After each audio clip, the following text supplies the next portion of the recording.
ठीक है, तो ये नेक्स्ट क्वेश्चन है हमारा। इसमें कह रहा है कि एक पार्टिकल है, उसका velocity as a function of time आपको ये गिवन है t³ - 6t² + 4, जहाँ पे v वेलोसिटी है जो कि मीटर्स पर सेकेंड में मेजर की जा रही है, t टाइम को रेफ़र कर रहा है और t सेकेंड्स में मेजर हो रहा है। क्वेश्चन में कह रहा है किस टाइम इंस्टेंट पे वेलोसिटी मैक्सिमम या मिनिमम होगी।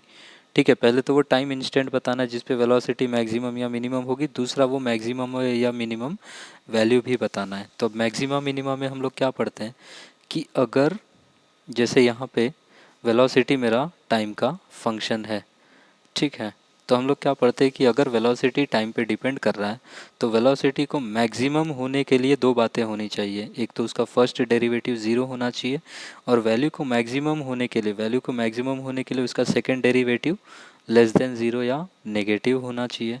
ठीक है, मिनिमम वैल्यू के लिए फर्स्ट डेरिवेटिव का ज़ीरो होना ज़रूरी है, और वैल्यू जब मिनिमम होगा तो उसका सेकंड डेरिवेटिव कैसा होना चाहिए, पॉजिटिव होना चाहिए। कहने का मतलब हमें पहले फर्स्ट डेरिवेटिव निकालना है, फिर हमें सेकंड डेरिवेटिव भी निकालना है। अब velocity as a function of time हमें ये गिवन है, फर्स्ट डेरिवेटिव में हम क्या करेंगे, इस फंक्शन को टाइम के रिस्पेक्ट में एक बार डिफ्रेंशिएट करेंगे। t³ का डेरिवेटिव हो जाएगा 3t² -6 कांस्टेंट हो जाएगा और t² का हो जाएगा 2t। तो यहाँ से ये वैल्यू कितना आ जाएगा, 3t² - 12t, 4 का डेरिवेटिव हो जाएगा 0। अब मुझे ये चेक करना है कि ये dv/dt ये खुद टाइम का फंक्शन है, तो ये ज़ीरो कब होगा। तो dv/dt को अगर मैं ज़ीरो के बराबर इक्वल करूँ तो मेरा 3t² किसके बराबर हो जाएगा, 12t के।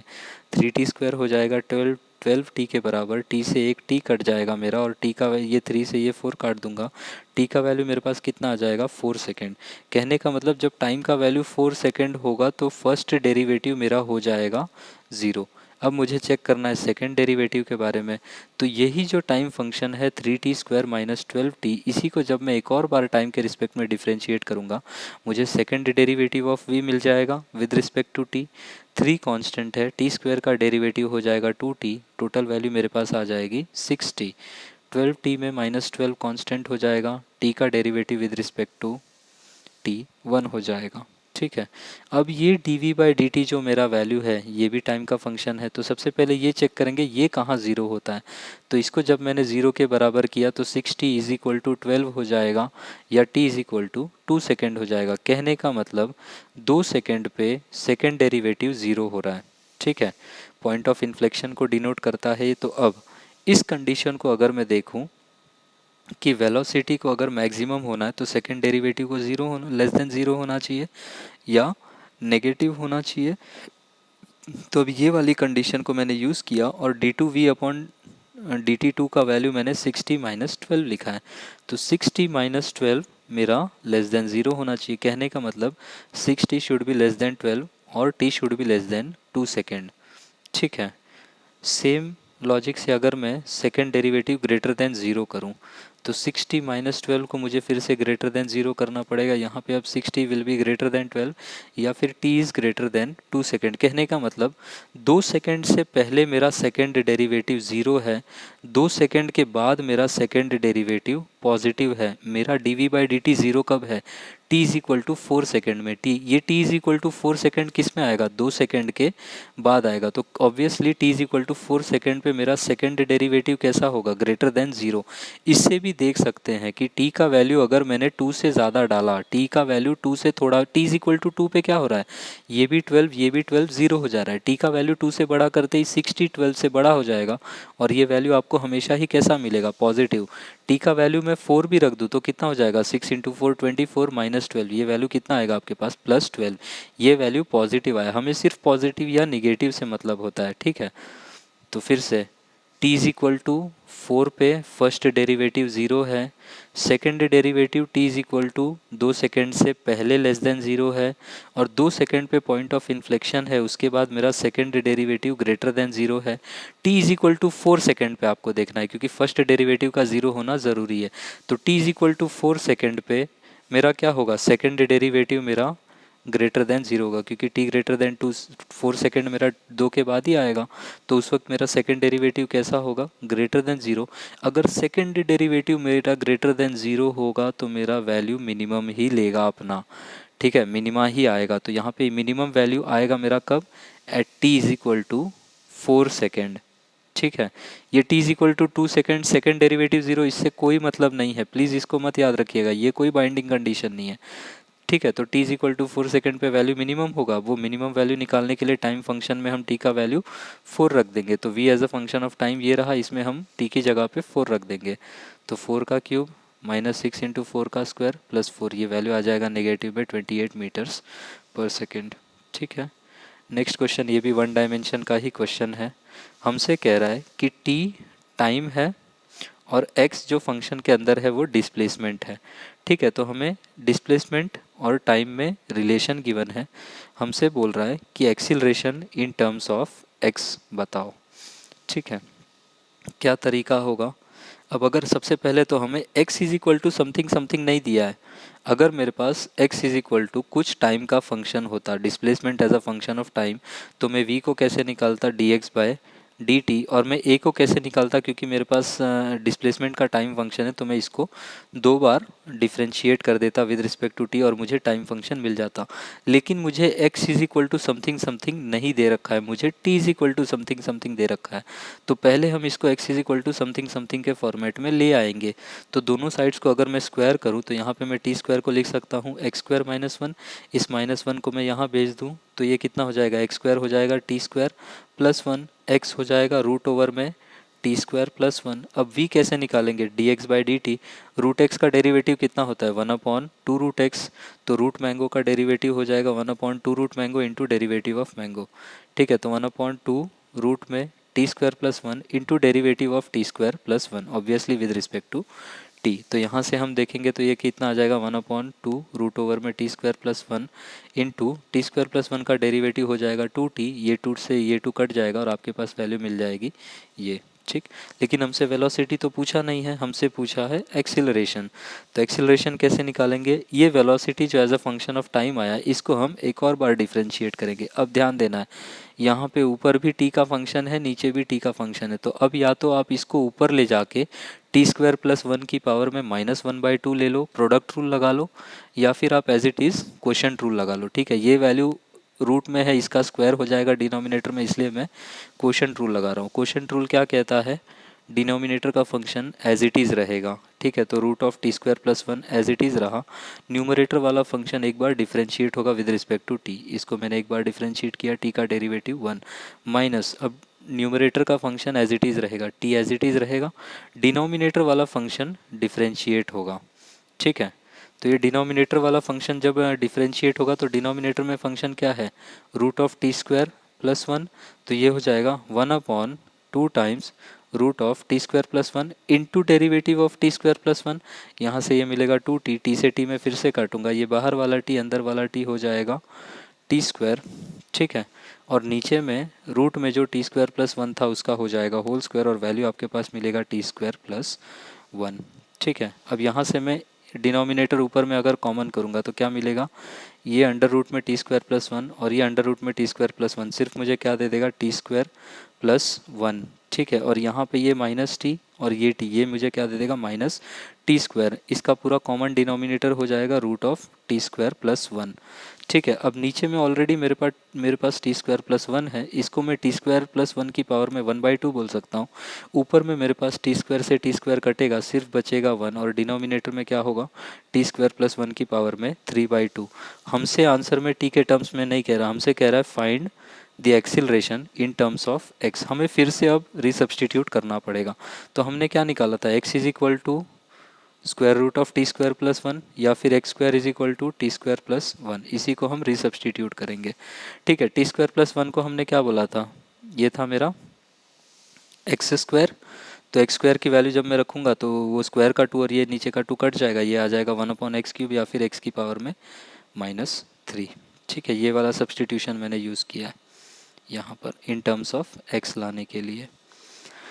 नेक्स्ट हमसे कह रहा है इंटीग्रेशन करिए। अब ये जो इंटीग्रेशन है ये नॉर्मल इंटीग्रेशन नहीं है, ये चेन रूल वाले इंटीग्रेशन है। कहने का मतलब सिर्फ x की पावर में 3 होता तो इसका इंटीग्रेशन हमें पता था x की पावर में 4 डिवाइडेड बाय 4। अब क्या है, x नहीं है, ब्रैकेट के अंदर पूरा एक लीनियर फंक्शन है, तो क्या हो जाएगा, इस पूरे फंक्शन को हम बोलेंगे मैंगो। मैंगो की क्यूब का इंटीग्रेशन क्या हो जाएगा, मैंगो टू दी पावर में 4 डिवाइडेड बाय 4। अब हम लोग into derivative of mango denominator में करेंगे, ठीक है। यही चीज़ यहाँ पे लिखा है, कोई फंक्शन है एफ डैश, अंदर में दूसरा फंक्शन है जी ऑफ एक्स, इसको मुझे with respect to X integrate करना है, तो बाहर वाला फंक्शन पहले इंटीग्रेट होगा और अंदर वाला जो फंक्शन है वो डिनोमिनेटर में डिफरेंशिएट होगा, ठीक है। इसलिए नीचे वाले फंक्शन पे मैंने यहाँ पे जी डैश लगाया है, ठीक है। और ये एफ डैश कहाँ उड़ गया, ये हो गया है इंटीग्रेट।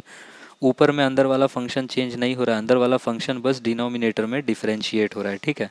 तो ये मैंगो टू दी पावर में 3 होता तो इसका रिजल्ट क्या हो जाता, मैंगो टू दी पावर में 4 अपॉन 4 और डिनोमिनेटर में derivative of mango D by D x of 2x plus 1, ठीक है।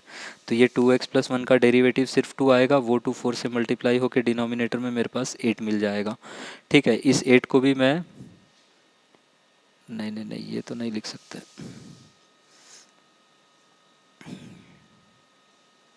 ये आंसर यहीं तक रहेगा, ठीक है। नेक्स्ट क्वेश्चन में देखें तो नेक्स्ट क्वेश्चन में हमें गिवन है ब्रैकेट में 1 अपॉन ए माइनस एक्स डी एक्स। सिर्फ 1 अपॉन एक्स होता तो उसका इंटीग्रेशन कितना होता है, एल एन एक्स होता है। अब 1 अपॉन अगर ए माइनस एक्स है तो इसका इंटीग्रेशन हो जाएगा L N of A minus X, और ए माइनस एक्स जो ऊपर में है वो डिनोमिनेटर में डिफ्रेंशिएट हो जाएगा बस। तो 1 अपॉन मैंगो का इंटीग्रेशन हो जाएगा L N mango upon derivative of mango, ठीक है। ये रहा रिजल्ट, a माइनस एक्स में a कांस्टेंट है, x का डेरिवेटिव -1 आएगा, तो नीचे में आ गया -1, उसको मैं ले गया ऊपर, ये हो जाएगा minus L N A minus X. इसको मैं क्या लिख सकता हूँ, L N A minus X की पावर में -1, और इसको मैं लिख सकता हूँ 1 अपॉन एल एन में a माइनस एक्स, कैसे भी रिप्रेजेंट करो, ठीक है। नेक्स्ट में हमसे कह रहा है कि ये जो क्वाड्रेटिक फंक्शन है x square plus 3x plus 4 इसकी पावर में 4 है, ठीक है। तो ये कंप्लीट अंदर वाला जो फंक्शन है इसको मैंने बोल दिया mango. Mango to the power में 4 का इंटीग्रेशन क्या हो जाएगा, mango to the power 5 divided by 5, और डिनोमिनेटर में ही हम लोग करेंगे डेरिवेटिव ऑफ मैंगो, ठीक है। यही चेन रूल है, बस यही सबसे मुश्किल है अपेरेंटली। तो x square plus 3x plus 4 की पावर में हो गया 5, नीचे का 5, और अंदर में इसका डिफ्रेंशिएशन जब मैं करूँगा तो कितना आएगा, 2x प्लस 3। 2x प्लस 3 को जब मैं 5 से मल्टीप्लाई करूँगा तो 2x मेरा कितना हो जाएगा 10x, और 3 को जब मैं 5 से मल्टीप्लाई करूँगा तो वो हो जाएगा 15, ठीक है। नेक्स्ट क्वेश्चन में हमारे पास है sign of 2x square dx, ठीक है। तो इसको मैं ट्रीट करूँगा as in sine mango. Sine mango का डेरिवेटिव कितना हो जाएगा, माइनस ये सॉरी इंटीग्रेशन, ठीक है।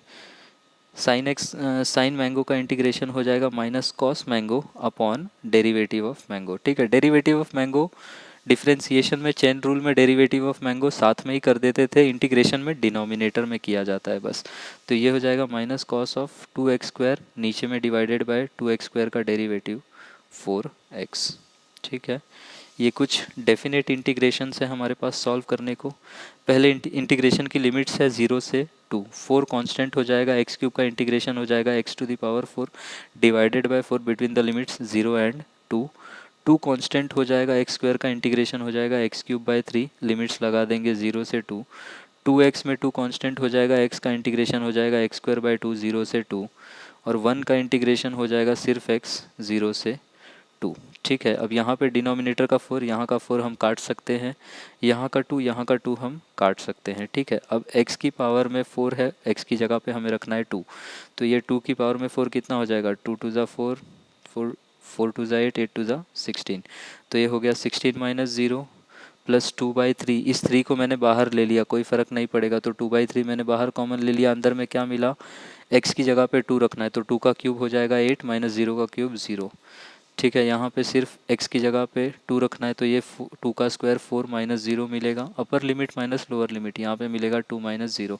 इसको आप सिंप्लीफाई कर लोगे तो ये होगा आपका फाइनल आंसर, ठीक है। नेक्स्ट में हमें इंटीग्रेट करना है sine x plus cos x D x 0 से पाई बाय 4 में, ठीक है। पाई बाय 4 मतलब 45 डिग्रीज, पाई बाय 2 90 होता है, पाई बाय 4 उसका आधा है तो वो हो जाएगा 45 डिग्री। 0 से पाई बाय 4 में साइन एक्स का इंटीग्रेशन होता है माइनस कॉस एक्स लिख दिया, लिमिट्स लगा दी 0 से पाई बाय 4, ठीक। कॉस एक्स का इंटीग्रेशन होता है साइन एक्स, फिर से मैंने लिमिट्स लगा दी 0 से पाई बाय 4, ठीक है। इस माइनस साइन को चाहो अंदर ही रखो, इस माइनस साइन को चाहो बाहर भेज दो। मैंने राइट नाउ इसको बाहर ले लिया। अब अंदर में मैं क्या क्या लिखूंगा, cos of upper limit minus cos of lower limit. Cos pi by 4 कितना होता है, कॉस 45 हो जाएगा 1/√2 -1, प्लस यहाँ पे साइन के लिए जब मैं लिमिट रखूंगा तो ये हो जाएगा sine pi by 4 minus sine 0, ये फिर से मिलेगा 1/√2 -0, ठीक है। इस ब्रैकेट को मैं ओपन करूंगा तो कितना मिल जाएगा, ये हो जाएगा 1 -√2। एक मिनट, ये सिर्फ वैल्यू 1 ही आएगा क्या, यहाँ पे ये वैल्यू आई थिंक कुछ कैलकुलेशन मिस्टेक है। इस ब्रैकेट को अगर हम ओपन करेंगे तो क्या मिलेगा, ये मिल जाएगा -1/√2 +1 +1/√2, ठीक है। ये 1/√2 -1/√2 कट जाएगा, ये वैल्यू आपके पास आ जाएगा सिंपली 1, ठीक है। तो इस डेफिनेट इंटीग्रेशन का रिजल्ट कितना है, 1। इंटीग्रेशन रिप्रेजेंट क्या करता है, ये रिप्रेजेंट करता है एरिया अंडर द कर्व, ठीक है। तो 0 से 45 डिग्री के अंदर अगर आप साइन थीटा और कॉस थीटा का अगर इंटीग्रेशन एरिया लोगे तो उसका वैल्यू 1 आता है, ठीक है। नेक्स्ट में हमसे कह रहा है 1/x को इंटीग्रेट करना है 2 से 4 के बीच में। 1/x का इंटीग्रेशन क्या होता है, सिंपली ln x, 2 से 4 की हमने लिमिट लगा दी तो ये क्या हो जाएगा ln 4 minus ln 2। ln a minus ln b को क्या लिख सकता हूँ, ln of a by B. यहाँ से ये कितना मिल जाएगा, 4/2 आ जाएगा मेरे पास 2। ln 2 का वैल्यू न्यूमेरिकली होता है 0.693, ठीक है। ये आपका फाइनल आंसर है। नेक्स्ट क्वेश्चन में कह रहा है, ये अच्छा सवाल है, ये ऐसे नीट में पूछे हुए भी है क्वेश्चन, नीट और जेईई मेंस में। क्वेश्चन में कह रहा है कि कांस्टेंट एक्सीलरेशन है किसी पार्टिकल के पास, ठीक है। Under constant acceleration a = 3t + 4t square if position and velocity of the particle at the start at t = 0 x0 और v0 है। तो पूछ रहा है कि displacement velocity as a function of time बताइए क्या है, ठीक है। अब अगर मेरे पास डिस्प्लेसमेंट है, वेलोसिटी निकालने के लिए मैं डिफरेंशिएट करूंगा एक बार, वेलोसिटी से एक्सीलरेशन निकालने के लिए एक और बार डिफरेंशिएट करूंगा। अगर मुझे एक्सीलरेशन दिया है, एक्सीलरेशन से वेलोसिटी निकालने के लिए एक बार इंटीग्रेट करूंगा, वेलोसिटी से फिर से डिफरेंशिएशन निकालने के लिए मुझे एक और बार इंटीग्रेट करना पड़ेगा, ठीक है। t = 0 पे मुझसे कहा है कि डिस्प्लेसमेंट का वैल्यू x0 है, वेलोसिटी का वैल्यू v0 है, एक्सीलरेशन का टाइम फंक्शन मुझे ये दिया है, मुझे पता है कि a होता है dv/dt। dv को मैं यहाँ से क्या लिख सकता हूँ, a × dt। कंप्लीट वेलोसिटी मुझे कैसे मिलेगा, इसी dv के इंटीग्रेशन से, तो दोनों तरफ इंटीग्रेशन कर देंगे। Integration dv = a × dt। a as a function of time मुझे पता है, ठीक है। तो integration dv = integration 3t + 4t square dt between the limits. अब यहाँ पे dt अगर है तो यहाँ पे लिमिट्स टाइम की होंगी, यहाँ पे अगर dv है तो यहाँ पे लिमिट्स वेलोसिटी की होंगी। टाइम का वैल्यू जब 0 था तो वेलोसिटी का वैल्यू हमें क्वेश्चन में v0 गिवन है। टाइम जब कोई भी जनरल टाइम t हुआ तो वेलोसिटी हम बोल देंगे कि वेलोसिटी v है, यही v हमें निकालना है। तो dv का इंटीग्रेशन कितना हो जाएगा v, और लिमिट्स क्या लगेंगी, अपर लिमिट होगा v, लोअर लिमिट होगा v0। तो इसमें जब मैं लिमिट लगाऊंगा तो मुझे क्या मिल जाएगा, v माइनस v0 मिल जाएगा। यहाँ पे 3 कांस्टेंट है, t का इंटीग्रेशन हो जाएगा t²/2, लिमिट्स लगाऊंगा 0 से t, और 4t² में 4 कांस्टेंट है वो बाहर रहेगा, t² का इंटीग्रेशन t³/3, 0 से फिर से t के बीच में मैं लिमिट्स लगाऊंगा, ठीक है। तो यहाँ से v माइनस v0 मुझे कितना मिल गया, इसको सिंप्लीफाई करके ये वैल्यू आ गई। अब v को मैं क्या लिख सकता हूँ, v = v0, v0 को बस उस तरफ भेज दिया। ये मेरे पास क्या मिला, ये मुझे मिला है velocity as a function of time. अभी काम आधा हुआ है, एक्सीलरेशन से मैं इंटीग्रेट करके वेलोसिटी पे पहुंचा। वेलोसिटी से अगर मुझे डिस्प्लेसमेंट पे जाना है तो इसको एक और बार इंटीग्रेट करना पड़ेगा, ठीक है। क्या लॉजिक है, v होता है dx/dt। dx को मैं क्या लिख सकता हूँ, v dt। Complete displacement x कैसे मिलेगा, ये मिलेगा इंटीग्रेशन ऑफ dx से, या फिर इंटीग्रेशन ऑफ v dt से मिलेगा। Velocity as a function of time मिला है, उसको सब्सटीट्यूट कर देंगे, ठीक है। तो ये इंटीग्रेशन ऑफ dx, और यहाँ पे हो जाएगा integration of v0 + 3t²/2 + 4t³/3 dt। यहाँ पे dt है, फिर से यहाँ पे लिमिट्स टाइम का होगा, यहाँ पे dx है डिस्प्लेसमेंट, तो यहाँ पे अब लिमिट्स डिस्प्लेसमेंट का होगा। जब t का वैल्यू 0 था तो डिस्प्लेसमेंट का वैल्यू मैंने कितना माना, वो था x0, क्वेश्चन में गिवन है। जब कोई जनरल टाइम t हुआ तो जनरल डिस्प्लेसमेंट x मैंने बोल दिया है, ठीक है। तो dx का इंटीग्रेशन कितना हो जाएगा, x between the limits, lower limit है x नॉट, अपर लिमिट है x, लिमिट्स पुट करूंगा तो क्या हो जाएगा, upper limit minus lower limit x minus x naught. तो लेफ्ट साइड में हो गया x minus x naught, v naught constant है, ठीक है। तो यहाँ पे क्या आ जाएगा, v naught into t, 3/2 constant है, टी स्क्वायर का इंटीग्रेशन हो जाएगा t³/3, इस 3 से आप ये 3 को काट दोगे, ठीक है। यहाँ पे 4/3 कॉन्स्टेंट है, t³ का इंटीग्रेशन हो जाएगा t⁴/4, ठीक है। इस 4 से आप इस 4 को भी काट दोगे। अब आपके पास ये t रखोगे 0 0 वाला तो कट ही जाएगा, तो x क्या मिल गया, x is equal to x naught plus v naught into t plus t³/3 plus t⁴/3, ठीक है। इसको 2 बार डिफ्रेंशिएट करना, देखना क्या आपको जो गिवन एक्सिलरेशन का फंक्शन है आपको वो मिलता है, उसको एज एन एक्सरसाइज आप चेक कर लीजिएगा, ठीक है। नेक्स्ट में आपसे कह रहा है कि अलग अलग फंक्शन है, साइन एक्स है, 1/x है, 2 इंटू 1/x² है, 3x³ है, इनको इंटीग्रेट करो अलग अलग से, ठीक है। अलग अलग से करेंगे, साइन एक्स का इंटीग्रेशन हो जाएगा माइनस कॉस एक्स, 1/x का हो जाएगा ln x, 2 कांस्टेंट है 1/x² का हो जाएगा -1/x, 3 कांस्टेंट है x³ का हो जाएगा x⁴/4। नीचे वाली लाइन में देखूंगा 3 cos x में 3 कांस्टेंट है, cos x का इंटीग्रेशन हो जाएगा sin x, e⁴x special function है, ना ही डिफरेंशिएट होके चेंज होता है ना ही इंटीग्रेट होके, e⁴x ही रहेगा। 4 कांस्टेंट है, x² का इंटीग्रेशन x³/3, x कांस्टेंट, ये सॉरी x कांस्टेंट तो नहीं है, x का integration with respect to x हो जाएगा x²/2, लास्ट में ये 5 गिवन है उसका हो जाएगा 5x, ठीक है। फिर से कुछ चेन रूल के क्वेश्चंस हैं हमारे पास।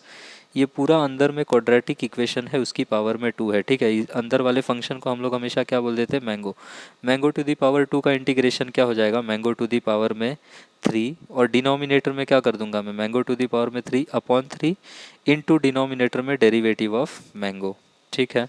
तो 2x² प्लस 4x प्लस 1 की पावर में मैं लिख दूंगा 3, ऊपर में नीचे में ये नीचे में आएगा 3 into derivative of 2x² plus 4x कितना हो जाएगा, यहाँ पे ये आ जाएगा 4x प्लस 4, ठीक है। यहाँ से 4 कॉमन ले लेंगे तो कितना आ जाएगा 12 इंटू एक्स प्लस 1, ऊपर में तो सेम फंक्शन का क्यूब चल ही रहा है, ठीक है। 1/x² प्लस 2, नीचे x² प्लस 2 को मैंने बोल दिया मैंगो, 1/मैंगो का इंटीग्रेशन हो जाएगा ln mango upon derivative of mango, ठीक।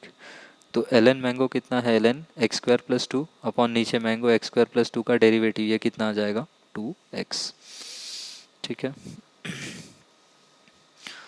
आप इसको और तरीक़ों से रिप्रेजेंट कर सकते हो, ठीक है। इसको 1/2x लिखा, फिर इसको इसकी पावर में लगा दिया 1/2x, वैसे भी कर सकते हो, बट वो मेरा एम राइट नाउ नहीं है, मुझे बस डिफ्रेंशिएट करना सिखाना है।